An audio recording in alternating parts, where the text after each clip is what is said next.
আল্লাহ হাফেজ কথাটার অর্থ কী? আমরা অনেক সময় কাউকে বিদায়ের সময় কথাটি বলে থাকি, শরীর দৃষ্টিকোণ থেকে এটি বলা কতটুকু যুক্তিযুক্ত?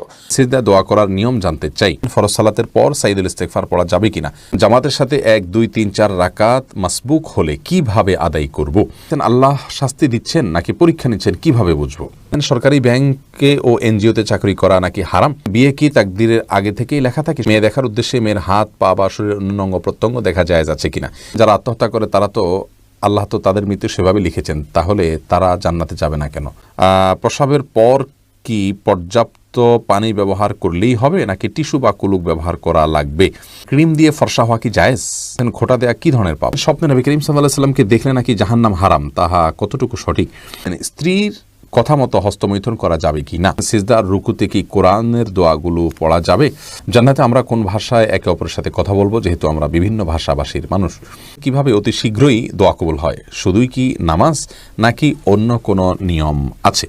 স্বামী বা স্ত্রী কেউ মারা গেলে তার স্ত্রী বা স্বামী তাকে স্পর্শ করা হারাম, এর কোনো ভিত্তি কি রয়েছে?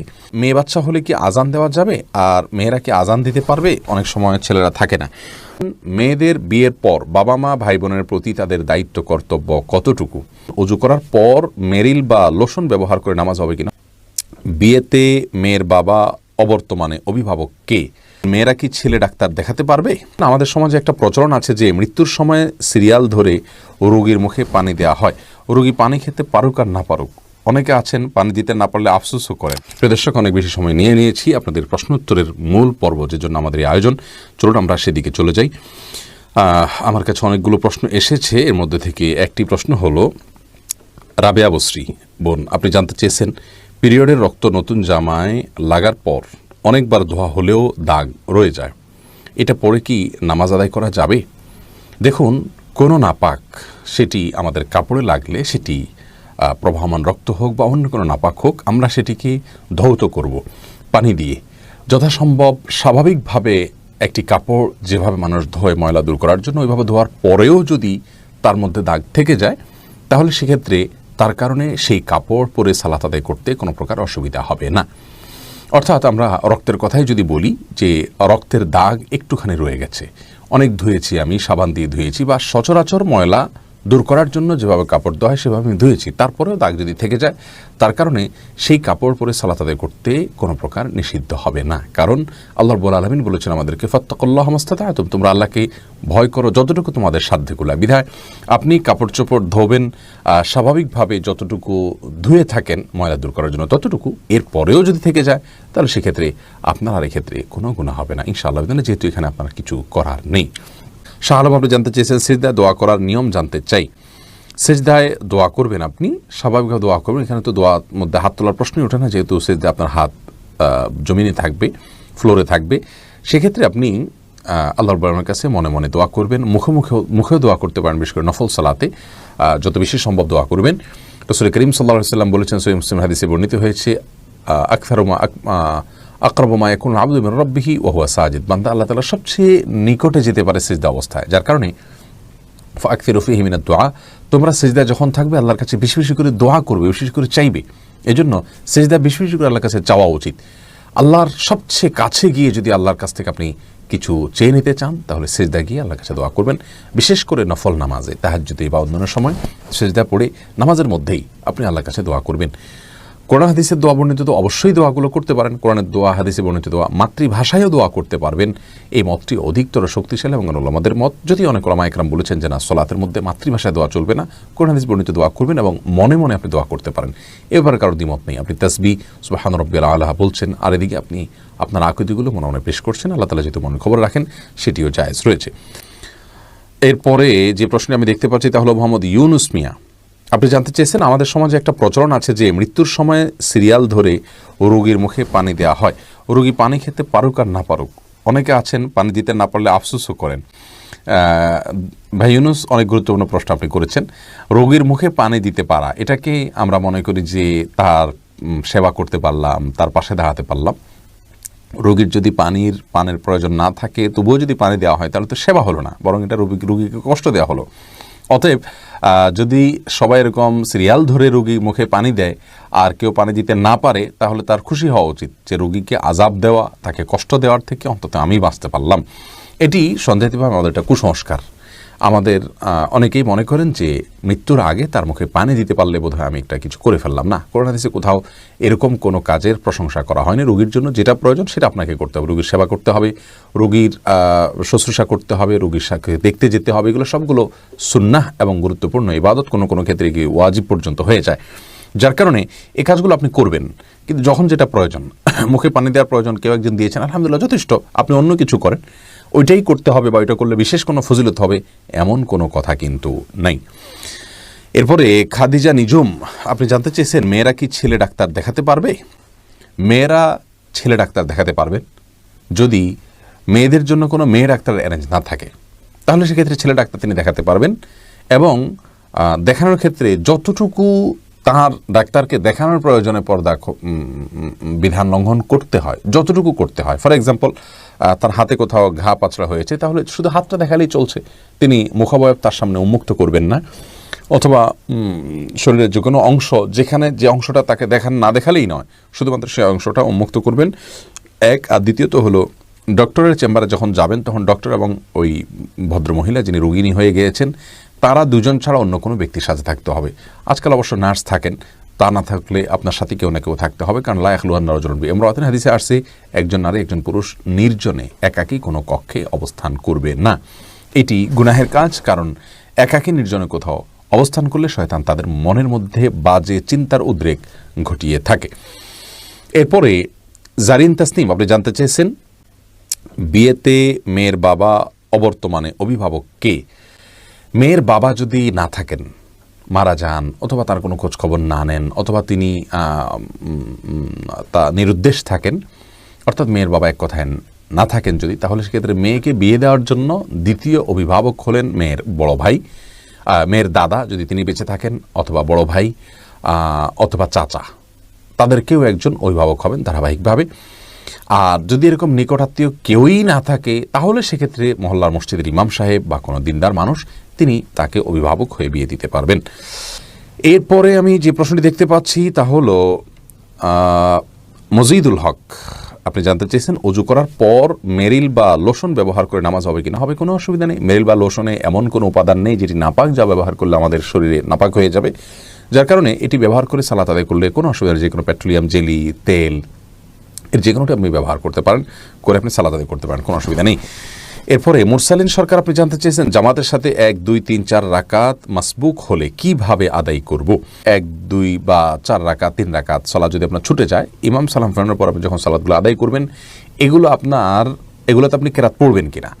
প্রথম কথা হলো বৈঠকের বিষয়টা হলো আপনি যখন এই সালাতগুলো আদায় করবেন তখন কথার কথা 1 রাকাত ইমামের সাথে পেয়েছেন, 3 রাকাত পাননি, তাহলে ইমামের সাথে যে রাকাতটি পেয়েছেন সে রাকাতে আপনি বসে থাকলেও সেটি আপনার প্রথম রাকাত। অতএব আপনি একাকী যখন পড়বেন তখন আপনি একাকী প্রথম যে রাকাতটা পড়বেন ওখানে আবার বসতে হবে, কারণ এটা আপনার জন্য সিরিয়ালে দ্বিতীয় রাকাতে বসতে হবে। এ হলো বসার ধারাবাহিকতা। আর সূরা এবং সূরা ফাতিহার সাথে অন্য সূরা কেরাত মিলানোর যে বিষয়টি রয়েছে সেটি নিয়ে দুটি মত উলামায়ে কেরামের রয়েছে। অনেকে মনে করেন যে এটি সালাতের শেষ অংশ হলে প্রথম 2 রাকাত ইমামের সাথে শেষের 2 রাকাত যদি আপনি পান, তাহলে ওটা আপনার প্রথম অংশ ধরা হবে। তাহলে পরে আপনি একাকী যখন পড়ছেন সেটিকে শেষের অংশ ধরা হবে। শেষ অংশ ধরা হলে সেখানে আর কেরাত মিলানো বা সূরা মিলানোর কোনো প্রশ্ন নেই। আর যারা মনে করেন যে না, আপনি একাকী যেটা পড়ছেন সেটি আপনার প্রথম অংশ, তাহলে সেক্ষেত্রে তাদের দৃষ্টিভঙ্গি অনুযায়ী আপনাকে সূরা কেরাত মিলাতে হবে। বিস্তারিত দলিল নিয়ে আমরা আলোচনা করি, কোনটা অধিক শক্তিশালী সে বিষয়ে আমরা কথা বলবো ইনশাআল্লাহ বিইذনিল্লাহ। এরপরে জেসমিন পলি আপনি জানতে চেয়েছেন মেয়েদের বিয়ের পর বাবা মা ভাই বোনের প্রতি তাদের দায়িত্ব কর্তব্য কতটুকু? মেয়েদেরকে তো এত বেশি সুযোগ ইসলাম দিয়েছে, সত্যি এটা পুরুষদের জন্য ঈর্ষার বিষয়। কারণ মেয়েদের জীবনে তার নিজের ব্যয়ভারই তার উপরে বহন করা অবশ্য কর্তব্য নয়। কোনো না কোনো ক্ষেত্রে তার জীবনের সকল স্তরে এসে কারোর না কারোর অভিভাবকত্বে তিনি থাকেন, কেউ না কেউ তার ব্যয়ভার বহন করতে বাধ্য। এক্ষেত্রে তিনি নিজে যেহেতু তার নিজের ব্যয়ভার বহন করতে বাধ্য নন, বরং তার ব্যয়ভার তার বাবা, তার বড় ভাই, তার স্বামী, তার বড় ছেলে অথবা কেউ না কেউ তার অভিভাবক হিসাবে তার ব্যবহার বহন করতে বাধ্য, সেখানে তিনি আরেকজনের ব্যবহার বহন করার জন্য কোনো প্রকার বাধ্যবাধকতা তার জন্য থাকবে না, সেটাই স্বাভাবিক।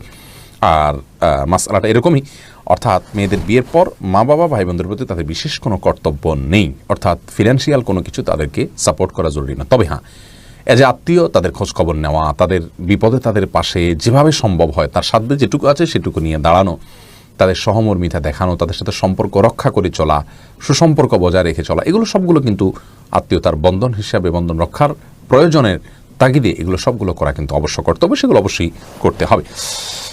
আর অর্থকরী যদি থাকে, নিজস্ব অ্যাবিলিটি থাকে, তাহলে সেটা দিয়ে ভাই বোন যদি অভাবী হন তাদেরকে অবশ্যই সাহায্য করতে হবে যদি অ্যাবিলিটি থাকে তার।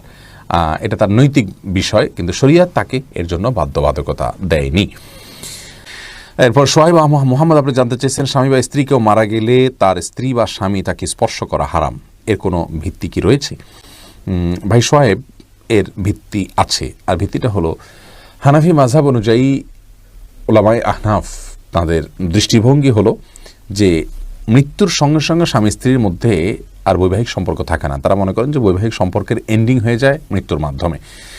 আর যেহেতু এন্ডিং হয়ে যায় তাহলে তারা পরপুরুষ পরনারী হয়ে গেলেন, এই জন্য তারা এক অন্যকে স্পর্শ করবেন না, গোসল দিবেন না। এটা হলো ইমাম রহমতুল্লাহ মাযহাবের দৃষ্টিভঙ্গি। বাকি এর বিপরীত যে মত অনেক ইমামগণের রয়েছে, বর্তমান সৌদি আরবের স্কলারগণও যে মতটি পোষণ করেন তা হলো যে বৈবাহিক সম্পর্ক এটা মৃত্যুর মাধ্যমে নষ্ট হয়ে যায় না, ভেঙে যায় না। এই মতটিকে, দ্বিতীয় মতটিকে আমার কাছে বেশি শক্তিশালী মনে হয় দলিলের দিক থেকে। আমরা দলিলের আলোচনা খুব নিগুড়ভাবে গেলাম না, কারণ তাতে কলেবর বৃদ্ধি হয়ে যাবে।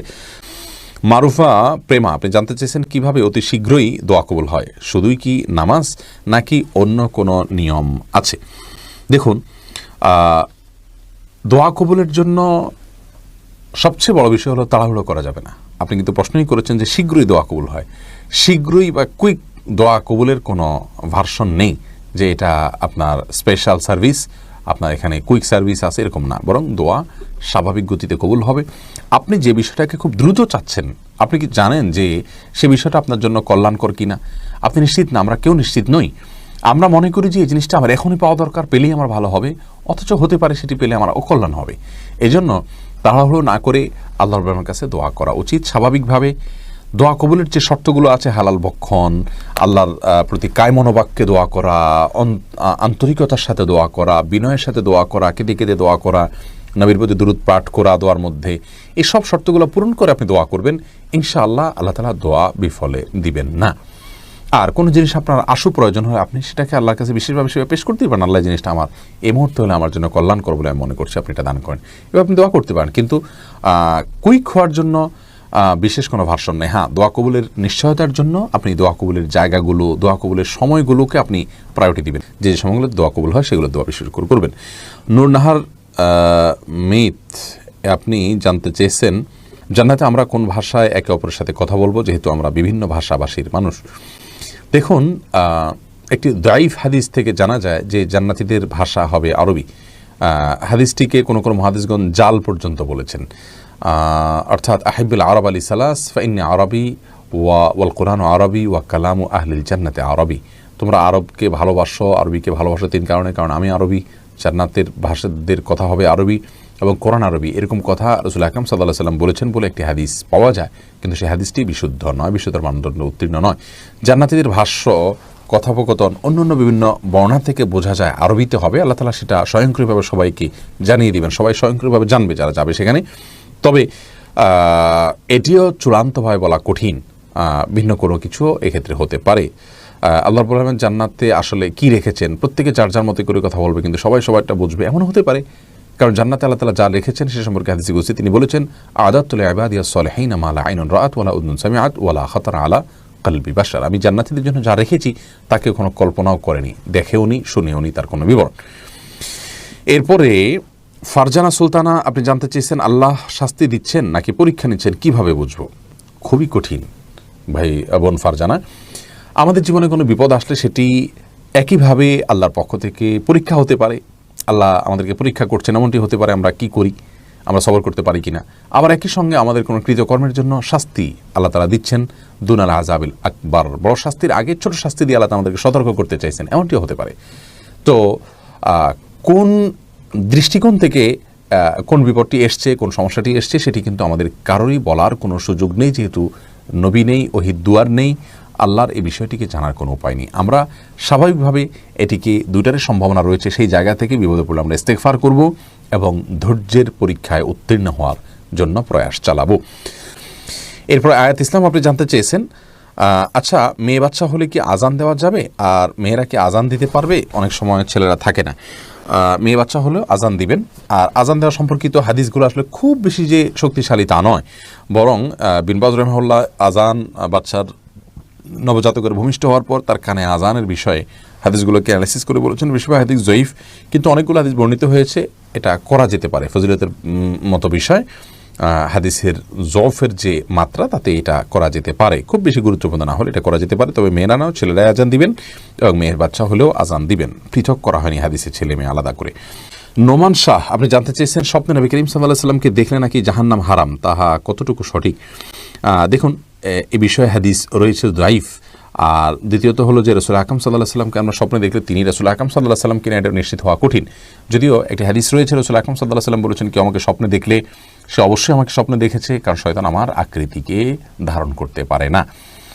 এই হাদিসের ব্যাখ্যা, বিশুদ্ধ ব্যাখ্যা হলো যে এটা রাসূল আকরাম সাল্লাল্লাহু আলাইহি সাল্লামের জীবদ্দশার কথা বা সাহাবীদের কথা যারা তাকে দেখেছেন তাদের কথা, যে তারা স্বপ্নে দেখলে নবীজিকেই দেখেছেন। এখন আমরা যারা নবীজি সাল্লাল্লাহু আলাইহি সাল্লামের চেহারাই জানি না, তাদেরকে শয়তান যদি এসে বলে আমি নবীজি, তো সেটি হওয়ার সম্ভাবনা রয়েছে। এই ব্যাখ্যাটা অধিকতর শক্তিশালী।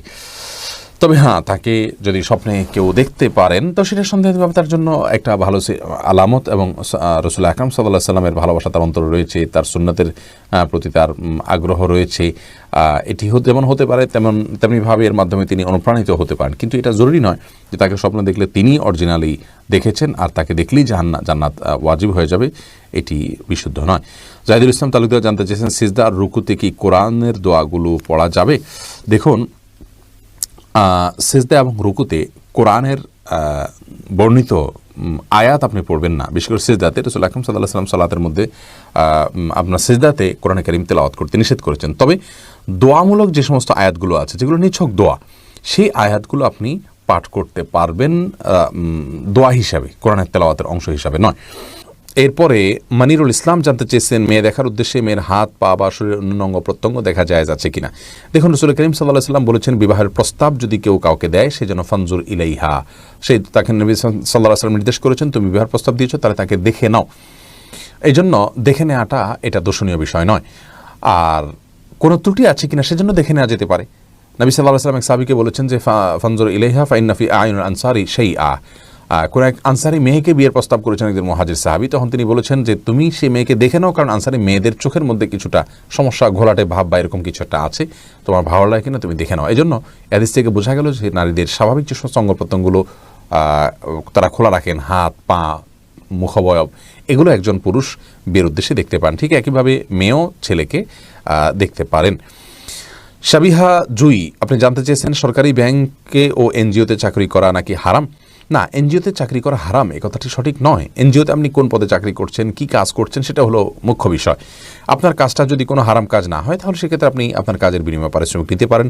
আপনি এনজিওর কাজ করছেন না কোনো অমুসলিমের কাজ করছেন, এটি দেখার বিষয়। আপনি কি কাজ করে উপার্জন করছেন সেটি হলো মূল বিষয়। রুহুল সুজন আপনি জানতে চেয়েছেন, নাকের সৌন্দর্য বৃদ্ধি করার জন্য সার্জারি করা যাবে কি না।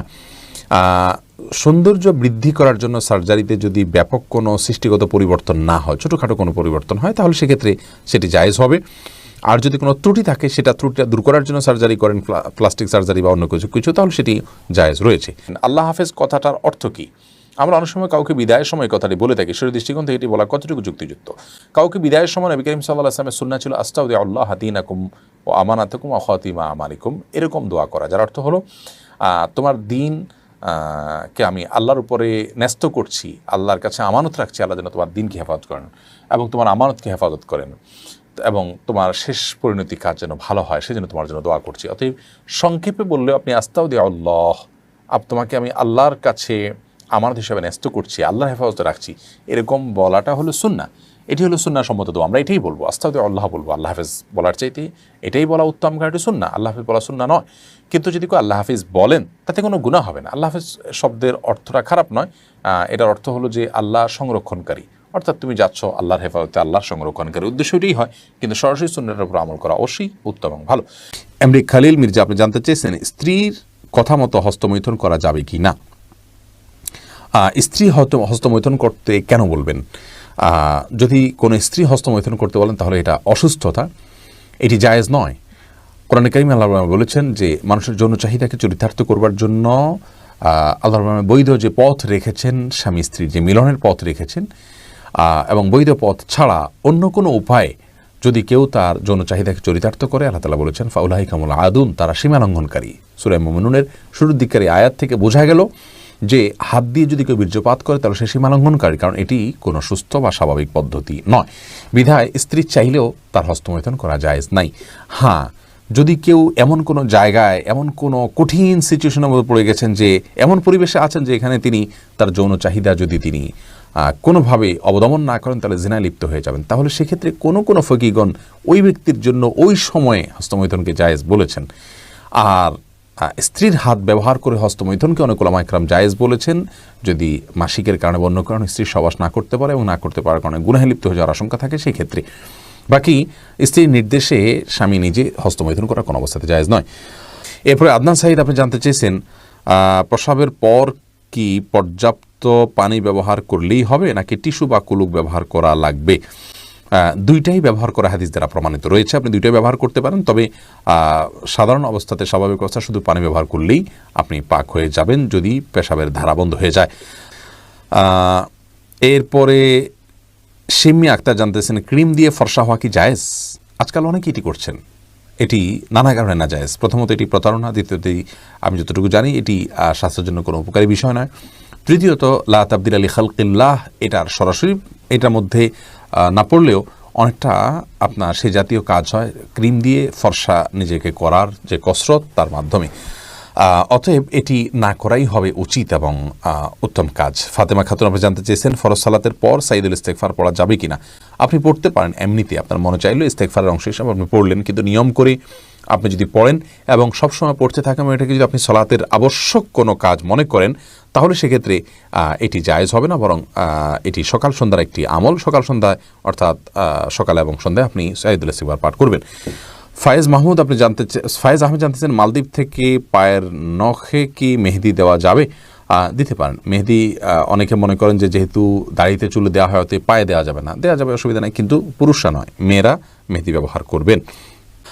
আশিকুল ইসলাম জানতে চেয়েছেন বিয়ে কি তাকদিরের আগে থেকেই লেখা থাকে? সব কিছুই তাকদিরের আগে থেকে লেখা থাকে, বিয়েটাও তার মধ্যে ওর মধ্যে পড়ে। ফিরোজ আপনি জানতেছেন বেনামাজের হাতে রান্না খাওয়া যাবে কিনা, দয়া করে দিবেন। জি, যাবে। অমুসলিমের হাতে রান্না রাসূল আকরাম সাল্লাল্লাহু আলাইহি ওয়াসাল্লাম খেয়েছেন, ইহুদির বাড়িতে খেয়েছেন, অতএব বেনামাজের হাতে অবশ্যই খাওয়া যেতে পারে। আপনি কি খাচ্ছেন সেটা হলো বিষয়, কার হাতে খাচ্ছেন সেটি বিষয় নয়।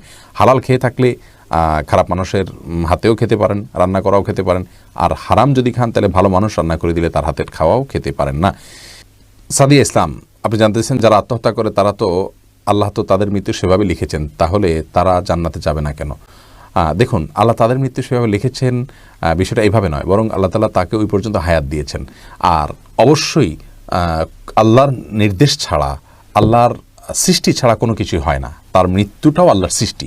এখন আপনি বলতে পারেন ওইভাবে আল্লাহ তার মৃত্যু সৃষ্টি করেছেন, তাহলে তার দোষটা কোথায়? তার দোষটা হলো সে আত্মহত্যার জন্য সিদ্ধান্ত নিয়ে আত্মহত্যার আয়োজনটা সম্পন্ন করেছে, এটুকু কাজ সে করেছে, এটুকু করার কারণে তার শাস্তি হবে। তার জন্য মৃত্যু সে হয়েছে এই জন্য শাস্তি নয়, শাস্তিটা হলো যে সে আত্মহত্যার জন্য যা যা দরকার তার সব কিছু সে গ্রহণ করেছে এবং চূড়ান্ত পর্যায় পর্যন্ত সে গেছে, এটাই হলো তার জন্য গুনাহের কারণ, সে কারণে তাকে শাস্তি দেওয়া হবে, এটাই হলো তার অপরাধ। নাজমা খাতুন জানতে চেয়েছেন খোঁটা দেয়া কী ধরনের পাপ? অত্যন্ত জঘন্য ধরনের পাপ। আল্লাহ রাব্বুল আলামিন বলেছেন লা তুবদিলু সাদাকাতিকুম বিল মান্নি ওয়াল আযা, দান করার পরে খোঁটা দিয়ে, কষ্ট দিয়ে তোমরা তোমাদের সদকা দান এগুলোকে নষ্ট করে দিও না।